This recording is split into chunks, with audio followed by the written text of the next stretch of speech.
Salut tout le monde, c'est Jérémy pour Tuya World. Aujourd'hui, on va voir cette gateway de la marque ZemiSmart, donc c'est une gateway Zigbee.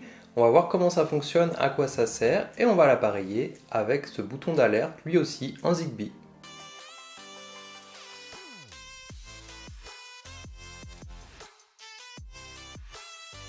Pour faire simple, ce bouton SOS ne parle pas le Wi-Fi, il parle que le Zigbee. Il va donc envoyer les informations à cette passerelle Zigbee qui elle parle le Zigbee et le Wi-Fi, qui va pouvoir transmettre les informations au Wi-Fi de chez vous. Alors vous allez peut-être me dire pourquoi rajouter un protocole chez soi si on a déjà du Wi-Fi et que tous nos appareils sont en Wi-Fi. Un des avantages du Zigbee, c'est que du coup ça consomme beaucoup moins de batterie, donc notamment sur ce type d'appareil qui n'est pas utilisé très souvent. Si on avait un système Wi-Fi, la batterie aurait besoin d'être changée tout le temps. Ici on a une simple pile comme on retrouve dans les montres ou autre chose comme ça. En plus de ça, certains appareils ne sont pas disponibles en Wi-Fi et n'existent qu'en version Zigbee, alors autant pas se priver. On va commencer la présentation et vous verrez ça sera plus clair par la suite. Dans la boîte, on retrouve la passerelle, un guide d'utilisation, un chargeur 5 volts et son câble. Pour le bouton SOS, le guide utilisateur et un petit outil pour reset l'appareil au besoin. Au niveau des caractéristiques, la passerelle mesure 6.05 sur 6.05 sur 1,6 cm pour 33 grammes. Elle peut fonctionner à des températures allant de -10 à 55 degrés et résiste à une humidité allant de 10 à 90%. Elle fonctionne en 5 volts 1 A, ce qui veut dire que vous pouvez la brancher sur le port USB de votre télé, de votre box internet ou de tout autre appareil sans forcément avoir la brancher sur son chargeur. Il supporte le Wi-Fi 2,4 GHz et le Zigbee et fonctionne avec les applications Tuya et Smart Life. Pour le bouton, celui-ci fonctionne avec une pile CR2032. On peut l'utiliser de -20 à 60 degrés, il a une portée d'environ 100 mètres en espace ouvert et il fonctionne en Zigbee. Passons maintenant à l'installation dans l'application Tuya. Donc là, j'ai juste branché l'appareil directement sur un chargeur standard. Si jamais elle n'est pas en mode apprentissage, il faut juste venir rester appuyé sur le bouton qui se trouve juste ici pendant quelques secondes. On va ensuite dans le petit plus, on va aller dans la partie contrôle de passerelle et ensuite passerelle Zigbee. On active le Wi-Fi si ce n'est pas déjà fait. Donc là on voit que la passerelle ne clignote pas, donc on va venir la réinitialiser, on reste appuyé sur le bouton jusqu'à ce que les deux diodes s'éteignent. Voilà, donc on est prêt à appuyer dès que ça va se mettre à clignoter. Voilà, donc l'appareil a été retrouvé. Si jamais il faut parfois appuyer plusieurs fois sur le bouton, la redémarrer, etc. Si jamais vous ne la trouvez pas. Donc je vais garder le nom Zigbee. Donc pour le moment, il n'y a pas de sous-appareil associé à cette passerelle. Donc pour le moment, cette passerelle ne fait rien de spécial. Si on peut voir ici qu'on a le Online Device, donc ça veut dire le nom appareil en ligne. Pour l'instant, on en a 0. Donc si on revient sur la page précédente, on le voit apparaître comme n'importe quel capteur.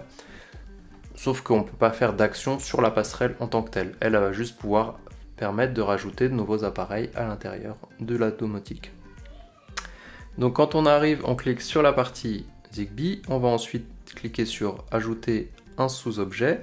Ici on peut choisir si c'est un capteur, une prise ou un dispositif d'éclairage. Si jamais l'appareil ne clignote pas, on peut venir prendre le petit pin qui est juste ici et appuyer sur le petit bouton pour le réinitialiser.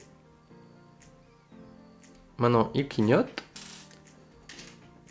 On va lui dire que la LED est en train de clignoter. Il l'a retrouvé tout de suite, donc SOS, panique bouton.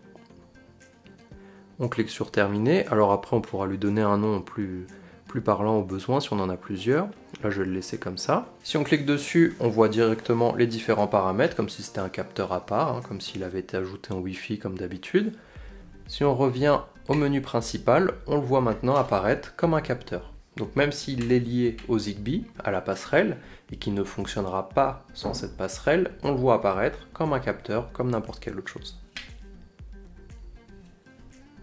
Donc ici, si on vient appuyer sur le bouton SOS, on va le voir avoir une notification qui vient juste ici, donc une notification dans le centre de notification. Donc, on va voir aussi un historique de toutes les fois où on a pressé ce bouton. Donc comme vous le voyez, dès que j'appuie, c'est tout de suite réactif. La passerelle est juste devant moi, la passerelle Wi-Fi est juste derrière, donc il n'y a pas de raison que ça prenne du temps. Bien entendu, plus vous êtes éloigné de la passerelle, plus ça peut prendre un peu plus de temps, le temps que le signal arrive jusqu'à la passerelle et ensuite au Wi-Fi. Alors maintenant, comme vous l'aurez compris, on peut rajouter tout un tas de périphériques. Si on parle un peu plus de ce bouton qu'on a ici, on va pouvoir l'utiliser pour déclencher différents scénarios. Donc si on va dans la partie scénario, on va appuyer sur le plus. Lorsque le statut d'un appareil change, on voit ici le panique bouton. Donc comme vous le voyez ici, on ne voit pas la gateway ne peut pas se servir dans un scénario en tant que tel. Si on choisit le bouton, les deux types d'alarmes qui peuvent être déclenchés en scénario, ça va être la batterie. Si jamais on veut recevoir une notification quand la batterie de l'appareil est trop basse pour qu'on puisse la changer. Et ici, une alarme, c'est-à-dire quand on va appuyer sur le bouton. Donc ce qu'on peut choisir par exemple, ça va être, en cas d'utilisation de ce bouton, on peut allumer un projecteur.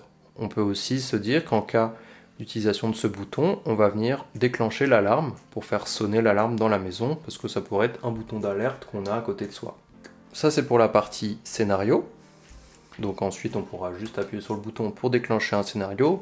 On pourrait l'utiliser comme une télécommande pour allumer des lumières si on voulait, vu que c'est un petit appareil qui est facile à transporter, qu'on peut mettre peut-être sur ses clés. Voilà, on peut trouver pas mal d'usages différents. Et la portée en Zigbee est parfois peut-être plus importante que du Wi-Fi, qu'on aurait du mal à capter depuis l'extérieur de chez soi par exemple. Maintenant, l'autre chose qu'on peut faire grâce à cet interrupteur, si on revient sur la partie concernant l'interrupteur, on a ici une petite option alarme, et en fait on va pouvoir venir commander, donc payer un service supplémentaire pour avoir des notifications par téléphone quand on l'active. Donc ça peut être utile si vous voulez donner ça par exemple à une personne âgée, que peut-être si elle tombe ou quelque chose, elle aurait juste à presser ce bouton pour que vous soyez informé. Donc ici c'est un système d'abonnement, on va pouvoir payer pour avoir par exemple 10 appels ou 20 appels en fonction de certains nombres de jours. Donc je vous laisse aller regarder si ça peut vous intéresser. Donc il y a différents prix qui sont ici.